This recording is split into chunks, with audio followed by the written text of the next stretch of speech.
बच्चों, आज हम नेताजी का चश्मा कहानी पढ़ेंगे, जो चौथा चैप्टर है साहित्य सागर में, और जिसके आपका कहानीकार है स्वयं प्रकाश। तो कहानी पढ़ने से पहले हम उसके पात्र पढ़ लेते हैं, उसमें कौन कौन से पात्र हैं।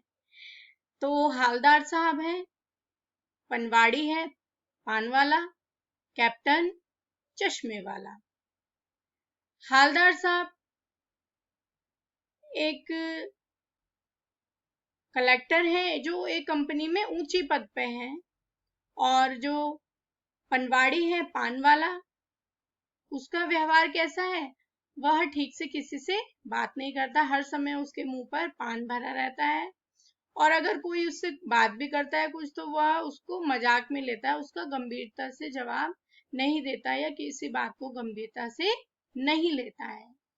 कैप्टन है जो कि एक चश्मे वाला है, उसका नाम कैप्टन दिया गया है। अब हम कहानी पढ़ेंगे। तो पहले हम स्वयं प्रकाश जी के बारे में पढ़ लेते हैं, जो इस कहानी के कहानीकार हैं या लेखक हैं। स्वयं प्रकाश का जन्म 20 जनवरी 1947 को मध्य प्रदेश के इंदौर नामक शहर में हुआ। आजकल आप भोपाल में रहकर साहित्य सृजन कर रहे हैं तथा वसुधा पत्रिका के संपादन से जुड़े हैं। वसुधा एक पत्रिका है, उसके संपादन से जुड़े हैं। स्वयं प्रकाश जी एक सशक्त उपन्यासकार तथा कहानीकार हैं। अब तक उनके 13 कहानी संग्रह प्रकाशित हो चुके हैं। उनकी 13 कहानियां अभी तक प्रकाशित हो चुकी हैं। इनमें सूरज कब निकलेगा, आएंगे अच्छे दिन भी तथा आदमी जात का आदमी बहुत चर्चित है। इनकी कहानियों का अनुवाद रूसी भाषा में भी हुआ है। उनके विनय और ईंधन उपन्यास भी अत्यंत लोकप्रिय हैं। विनय और ईंधन उपन्यास भी हैं इनके, जो कि अत्यंत लोकप्रिय हैं, बहुत चर्चित हैं। हम सफरनामा इनके रेखा चित्रों का संकलन है।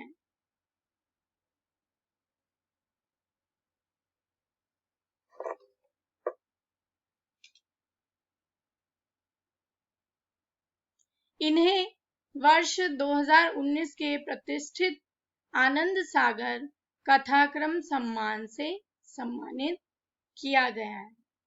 इन्हें राजस्थान साहित्य अकादमी के रांगय राघव पुरस्कार, पहल सम्मान, बनमाली पुरस्कार आदि से भी पुरस्कृत किया गया है। ये सारे पुरस्कार इन्हें मिले हैं। इनकी कहानियों में वर्ग शोषण के विरुद्ध चेतना है। अब हम कहानी पढ़ेंगे। तो सबसे पहले हम थोड़ा कहानी के बारे में जान लेते हैं।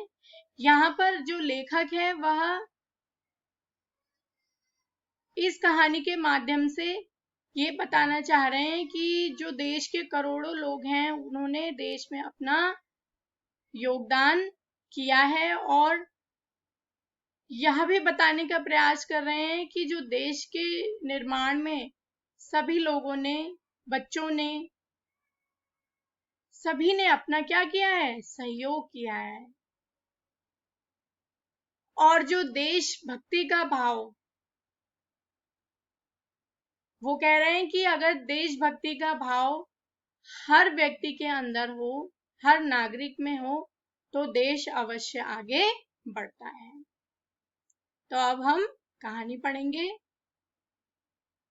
हालदार साहब को हर 15वें दिन कंपनी के काम के सिलसिले में उस कस्बे से गुजरना पड़ता था। कस्बा बोलते हैं जो गांव से बड़ा होता है और शहर से छोटा होता है। कस्बा बहुत बड़ा नहीं था जिसे पक्का मकान कहा जा सके, वैसे कुछ ही मकान और जिसे बाजार कहा जा सके वैसा एक ही बाजार था। अब उस कस्बे में ऐसे मकान थे जिन्हें आप पक्का कह सकते हैं, लेकिन कुछ ही वहां पक्के मकान थे, और एक बाजार था जिसे आप एक बाजार कह सकते हैं।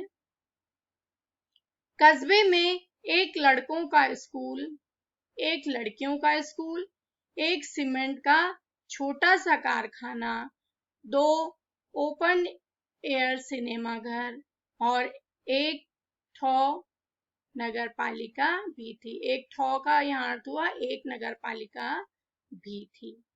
अब कस्बे में क्या क्या था? स्कूल, एक लड़कों का स्कूल था, लड़कियों का स्कूल था, एक सीमेंट का छोटा सा कारखाना था, 2 ओपन एयर सिनेमा घर थे, मतलब ओपन ऊपर से खुले हुए थे सिनेमा घर थे, और एक नगर पालिका थी। नगर पालिका थी तो कुछ ना कुछ करती भी रहती थी।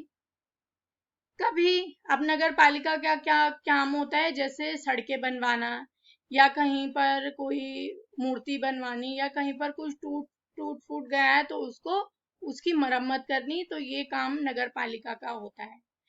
नगर पालिका थी तो कुछ ना कुछ करती भी रहती थी। कभी कोई सड़क पक्की करवा दी, कभी कुछ पेशाब घर बनवा दिए, कभी कबूतरों की छतरी बनवा दी, तो कभी कवि सम्मेलन करवा दिया। इसी नगर पालिका के किसी उत्साही बोर्ड या प्रशासनिक अधिकारी ने एक बार शहर के मुख्य बाजार के मुख्य चौराहे पर नेताजी सुभाष चंद्र बोस की एक संगमरमर की प्रतिमा लगवा दी। अब यहाँ पर चौराहे का अर्थ हुआ जहां से 4 राहें यानी 4 रास्ते निकलते हैं, जहां से उसको चौराहा बोलते हैं। तो अधिकारी ने क्या किया, जो सुभाष चंद्र बोस जी की एक संगमरमर की प्रतिमा लगवा दी। प्रतिमा का अर्थ हुआ यहाँ पर मूर्ति। यह कहानी उसी प्रतिमा के बारे में है, बल्कि उसके भी एक छोटे से हिस्से के बारे में है। अब ये जो पूरी कहानी है वो उस प्रतिमा के बारे में है, जो नेताजी सुभाष चंद्र बोस जी की प्रतिमा है उसके बारे में है, और उसके एक छोटे से हिस्से के बारे में है। तो आगे पढ़ेंगे। पूरी बात तो अब पता नहीं, लेकिन लगता है कि देश के अच्छे मूर्तिकारों की जानकारी नहीं होने और अच्छी मूर्ति की लागत, अनुमान और उपलब्ध बजट से कहीं कुछ ज्यादा होने के कारण काफी समय ऊहा पोह और चिट्ठी पत्री में स्थानीय कलाकार को ही अवसर देने का निर्णय किया गया होगा। अब यहाँ पर लेखक बता रहे हैं कि पूरी बात का तो उन्हें पता नहीं, लेकिन मूर्तिकारों की कोई जानकारी भी नहीं थी, मूर्तिकार भी नहीं मिले, और क्या उसमें लागत आएगी इसका भी नहीं पता था। कितना बजट निश्चय किया गया था उस मूर्ति को बनाने का, और क्या पता वो बजट कहीं ज्यादा भी ना हो जाए। तो काफी समय ऊहापोह और चिट्ठी पत्री में बर्बाद हुआ होगा, और बोर्ड की शासनावधि समाप्त होने की घड़ियों में किसी स्थानीय कलाकार को ही अवसर देने का निर्णय किया गया होगा। तो यहाँ पर ऊहापोह की का अर्थ हुआ अनिश्चय की स्थिति में मन में उत्पन्न होने वाला तर्क वितर्क, कि ये चीज होगी या नहीं होगी। किसी बात को लेकर हम सोचते हैं ना कि जैसे अगर ये बात होगी भी या नहीं होगी, तो एक अनिश्चय की स्थिति मन में उत्पन्न होती है कि ऐसा होगा या नहीं होगा। तो यहाँ पर वही स्थिति उत्पन्न हो रही थी कि मूर्ति तैयार कैसे होगी या नहीं होगी। और अंत में कस्बे के इकलौते हाई स्कूल के इकलौते ड्राइंग मास्टर, मान लीजिए मोतीलाल जी को ही यह काम सौंप दिया गया होगा, जो महीने भर में मूर्ति बनाकर पटक देने का विश्वास दिला रहे थे। अब लास्ट में क्या हुआ, अंत में कुछ की कोई मूर्तिकार नहीं मिल पाया उतने बजट में या उस समय में, और उसकी शासनावधि, उस समय उस मूर्ति को बनाने की अवधि भी जो शासन द्वारा आदेश दिया गया था वो भी समाप्त होने को आ गया था। तो अब निर्णय किया गया होगा कि कहीं अंत में कस्बे के ही इकलौते हाई स्कूल के इकलौते ड्राइंग मास्टर को ही, उसका नाम मान लीजिए मोतीलाल जी को ही यह काम सौंप दिया गया होगा, जो महीने भर में मूर्ति बनाकर पटक देने का विश्वास दिला रहे हैं। अर्थात यहाँ पर पटक देने का अर्थ हुआ कि जैसे तैसे काम को निपटाना।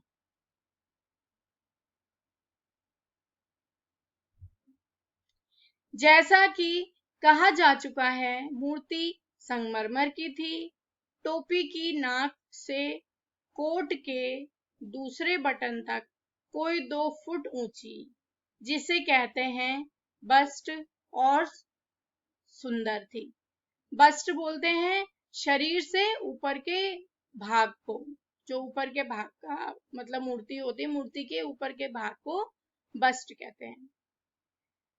नेताजी सुंदर लग रहे थे, कुछ कुछ मासूम और कमसिन।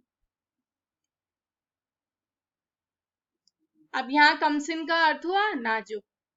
फौजी वर्दी में मूर्ति को देखते ही दिल्ली चलो और तुम मुझे खून दो वगैरह याद आने लगते थे। अब जो मूर्ति है सुभाष चंद्र बोस जी की, वहां मूर्ति लगाई गई तो फौजी की वर्दी में उनकी मूर्ति थी, और उनको देखकर दिल्ली चलो ये उन्होंने नारा दिया था तो ये याद आता है, तुम मुझे खून दो ये नारा याद आता है।